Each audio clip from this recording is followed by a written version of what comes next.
I don't know if it's the same for everyone, but growing up, I've heard a lot about how awesome Google is to work for.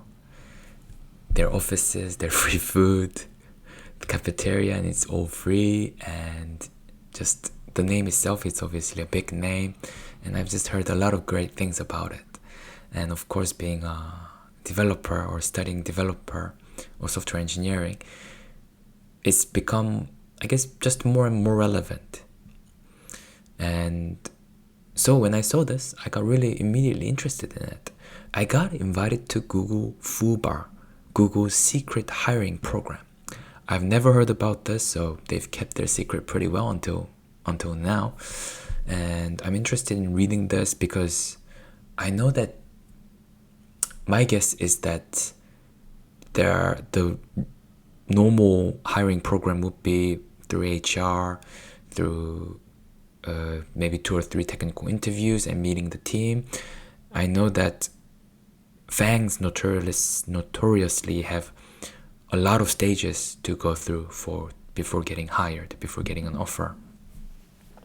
And that sounds tough. And I guess it's worth it. The salary is worth it. The working environment is worth it. And it is that competitive to get into. And yeah, so I was interested in this secret hiring program. The secret word of Google Foobar, my experiences and insights. What exactly is Google Foobar Challenge? Google Foobar is a mysterious coding challenge designed to test your problem solving and programming skills. It's an exclusive challenge, available only to those who receive a special invitation from Google.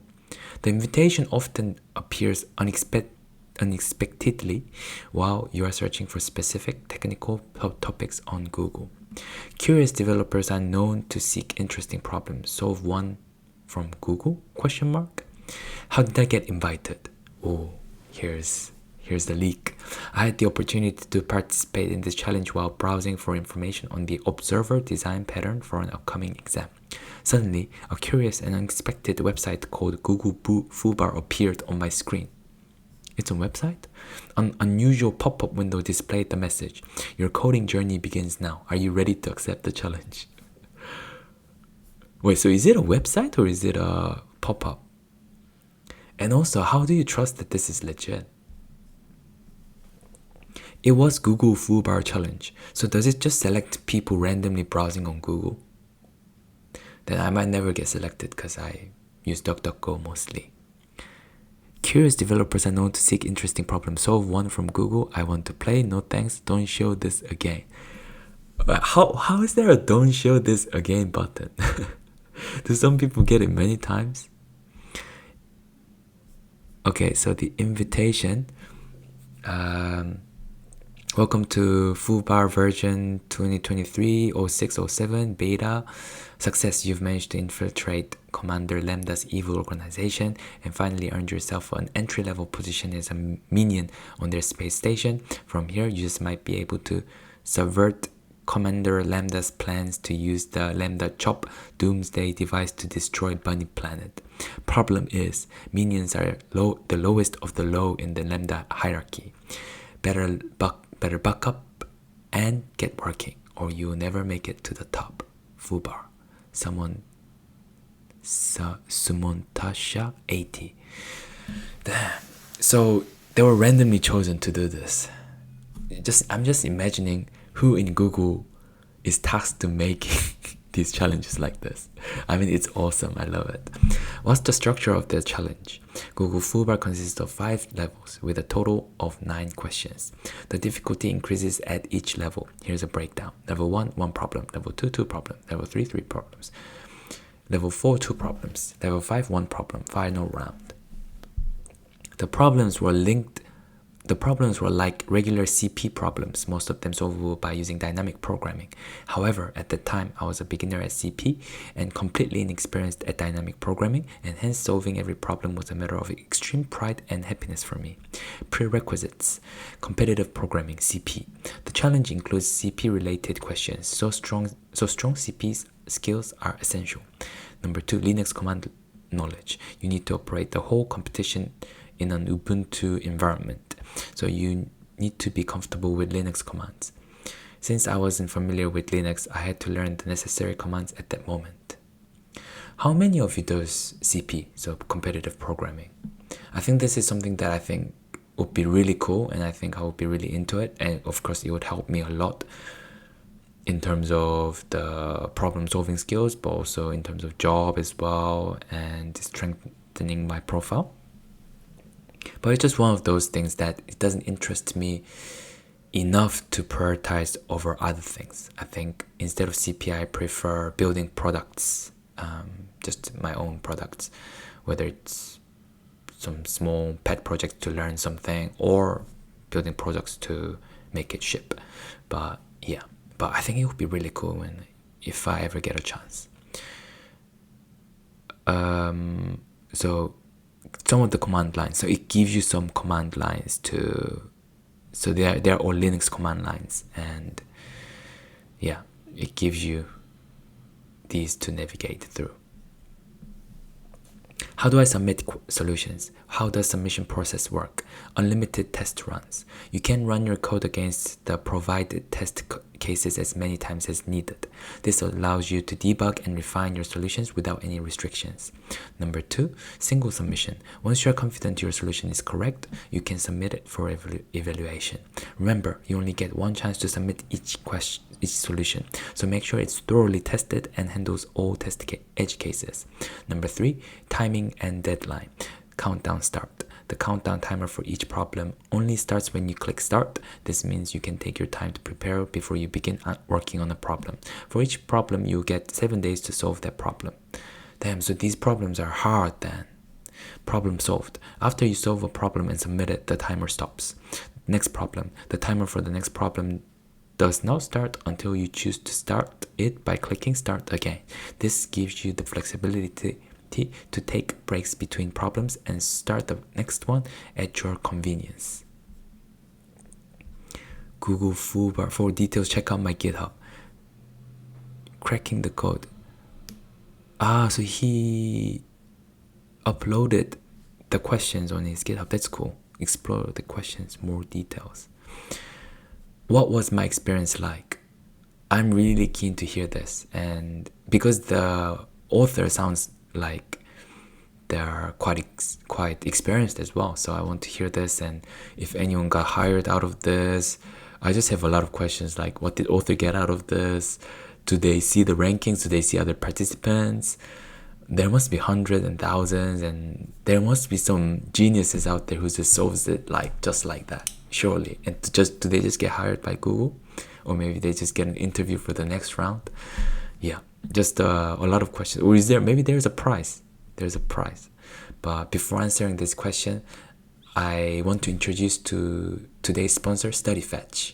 On this channel, we have talked a lot about the pros and cons of AI. And for me, one of the pros of AI is being able to create personalized experiences like we could never before. StudyFetch does exactly that for your study materials. It is an AI study tool that transforms the learning resources you already have into interactive study tools like flashcards and quizzes. All this with an AI tutor right by your side in case of any questions. StudyFetch has many features to cater for your learning style. One of my favorite features is the study path. Here, we can either upload a study material or tell the AI what you would like to study, and it can generate a learning path based on your experience and preferences. I've been wanting to learn data structure and algorithms for a while, but I have been pretty lost on where to start. So I asked StudyFetch to make me a learning path, and I've been following this path to get better at this. I think StudyFetch has a huge potential in making learning any subjects more interactive, more effective, and less lonely. With its different angles of questions too, it will be a great tool to prepare for any curveball exam questions. Try StudyFetch today, the link is in the description, and thank you StudyFetch for sponsoring this video. And now let's get back to the article. Okay, let's continue reading. What was my experience like? Level 1, skipping work. The first problem was a simple introduction to the challenge, boosting my confidence. It was an easy problem but presented in an interesting way. Okay, Let's have a read at this. Skipping work. Commander Lambda is all about efficiency, including using the bunny workers for manual labor. But no one's been properly monitoring the labor shifts for a while, and they've gotten quite mixed up. You've been given the task of fixing them, but after you wrote up new shifts, you realize that some bunny workers had been transferred to a different area and aren't available for their assigned shifts. Manually sorting through each shift list to compare against work area lists will take forever. Remember, Commander Lambda loves efficiency. Given two almost identical lists of worker IDs, X and Y, where one of the lists contained an additional ID, write a function solution XY that compares the list and returns the additional ID. For example, given the list X, this list, and Y, this list, the function solution XY would return 6 because the list X contains the integer 6 and the list Y doesn't. Given the lists this and Y is this, the function solution XY would return -4 because the list Y contains the integer -4 and the list X doesn't. In each test case, the list X and Y will always contain n non-unique integers, where n is at least 1 but never more than 99, and one of the lists will contain an additional unique integer which should be returned by the function. The same n non-unique integers will be present on both lists, but they might appear in a different order like in the example above. Commander Lambda likes to keep the numbers short, so every worker ID will be between -1000 and 1000. I'll be really keen to hear people's thoughts on this, because I think most of us can do this problem at least in a brute force way, and I would love to hear experienced competitive programmer how their brains work when they read something like this. Okay, so yeah, the author solved it. Problem statement, given two lists of worker IDs. Yeah, we've read that, and that's how it looks when successfully completed the first level. Okay, so it draws a bunny and it says level 1 complete. You're now on level 2. Challenges left to complete level 2, and like the author said, there are 5 levels. Type request to request a new challenge now or come back later. That's cool. So yeah. Damn, and Foobar with google.com. That's crazy. The author is using Bing. I just noticed. Level 2, ion flux releveling. Level 2 had 2 problems. Solving them felt like a significant achievement and boosted my confidence further. The task is to find the parent nodes of given nodes in a perfect binary tree labeled using post-order traversal, given the tree's height h and a list of node labels q. Return the parent labels for each node in q. Level 3, number station coded messages. Level 3 was more complex, involving problems related to matrices. This level tested my coding skills more rigorously. The problem involved finding the first contiguous sublist of positive integers within a list that sums to a given target. Return the start and end indices of the sublist, or -1 if no sublist exists. Unfortunately, at that time I couldn't progress further because I got busy with my academic activities. The duration of the competition ended, but damn, it was a great experience. I passed the first 3 levels. That's awesome, and it's clear that the author is very capable, very competent, and yeah, I just wonder what would have happened if they could have just kept going. What if you can't solve a problem? Take your time, ensure you have enough time to understand and solve the problem. Learn the theory. If you're familiar with the problem's concept, take the time to learn before attempting. Take breaks. Step away for a bit to clear your mind, think creatively. Try different approaches and think outside the box. Use resources. Online communities and resources can be helpful. Respect the rules. Avoid sharing specific Foobar problems publicly, as it violates the challenge's terms. My question is, what prevents from using AI? Because people can easily cheat with AI. And I'm guessing so what happens after completing the challenge? If you successfully complete all 5 levels, you might be contacted by a Google recruiter for an interview. That's crazy. That's really crazy. The challenge can lead to job opportunities at Google, but this is not always guaranteed. So why wouldn't people cheat? Because there are people that would kill to work for Google. So how would Google differentiate people from cheating and not cheating? Don't be discouraged if you aren't recruited. Their experience and skills gained are valuable in their own right. This reminds me of this Cicada, I think that's how you pronounce it, Cicada 3301. I don't know if you know this, but there was this internet mystery that I think it started with, I think just a random post on Reddit or somewhere. And it just said, we're looking for a highly intellectual individual.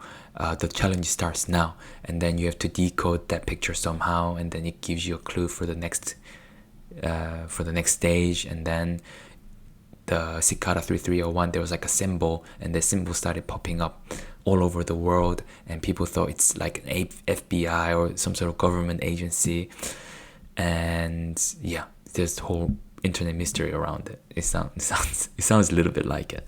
How to get the Foobar challenge? There's no guaranteed way to get an invitation to the Google Foobar challenge. There should be a challenge to get an invitation. Find a way to hack the system so that you get an invitation to the Google Foobar challenge. The invitation often appears based on your search history and engagement with technical topics. Here are the best approaches to increase your chances. Where's my invite? I don't think I'll do very well. Stay curious, continuously learn, and stay engaged with programming algorithm-related content. Yeah, I think that's the thing. Algorithm-related content. I don't really look into those much. Regularly search for and read about various technical topics. So I guess it's natural that they target people that's into competitive programming. Engage in coding communities. Participate in online coding communities, forums, and competitions. Engaging with like-minded individuals can increase your visibility to Google algorithms. What if someone's overseas? What if someone wins the whole thing and they're in like Europe? Maybe there's a Google branch in Europe, I'm not sure. Receive an invitation from a friend. If you know someone who has completed 2 rounds of the Google Foobar challenge, they can send you an invitation. Networking with friends who are also interested in coding challenges can help you gain access. Remember, the key is to stay active and curious in the programming world. If you haven't received an invite yet, don't worry. There are many other ways to pursue a career at Google and to improve your coding skills. Conclusion. Participating in Google Foobar was an exciting and enriching experience. It tested my skills, boosted my confidence, and offered a unique coding challenge. If you ever get the invitation, embrace it as an opportunity to learn and grow. And remember, Foobar is more about the journey of learning and problem solving than just getting hired by Google. Good luck and happy coding. Yeah, I think this is why just having fun, it just can't be beaten. Because if your goal was to get hired by Google, I think getting hired is just so tough in general anyway, so that if your focus is just getting hired by a certain company, that's really tough, because getting hired is in general is hard. Narrowing that down to one company, that's just because it's not just your competence, but it's just your luck too. So yeah, but this is such a cool challenge, and I really like that Google has some creative ways like this with their ways of working. Yeah, that's really cool. Hope you enjoyed this article, and let me know your dream company to work for. Thank you guys for watching. Like and subscribe. I'll see you in the next one. Bye.